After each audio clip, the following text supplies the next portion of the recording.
எபேசியர் 4:32 சொல்லுது, தயவாயும் மன உருக்கமாயும் என்று சொல்லி. நம்முடைய வாழ்க்கையில் இருக்க வேண்டிய ஒரு காரியங்க இரக்க குணம். பிறரை பார்க்கிறப்ப நம்முடைய இருதயத்தில் ஒரு இரக்க குணம் வரணுங்க. ஆண்டவருடைய ஊழியத்தில் நீங்கள் நல்லா பார்த்தீங்கன்னா அவர் இரக்க குணம் உடையவராக, கஷ்டப்படுறவங்கள பார்க்குறப்ப ஒரு கம்பேஷனட் ஹார்ட்டோடு பார்த்தாருன்னு சொல்லி நம்ம பார்க்குறோம்.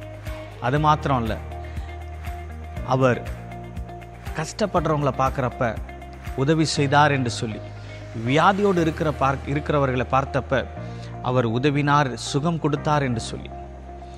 உங்களிடத்தில் இன்றைக்கு இருக்க வேண்டிய ஒரு நல்ல குணங்க இரக்க குணம். நீங்கள் பிறருக்கு உதவணும்னா இந்த ஒரு நல்ல குணம் உங்களுடைய வாழ்க்கையில் இருக்கணுங்க. அந்த இரக்க குணம் உங்களிடத்தில் இருந்ததுன்னா கர்த்தர் உங்களையும் உங்களுடைய குடும்பத்தையும் அளவில்லாமல் ஆசீர்வதிப்பார். இந்த நாள் உங்களுக்கு ஆசீர்வாதமாக இருப்பதாக. ஆமென்.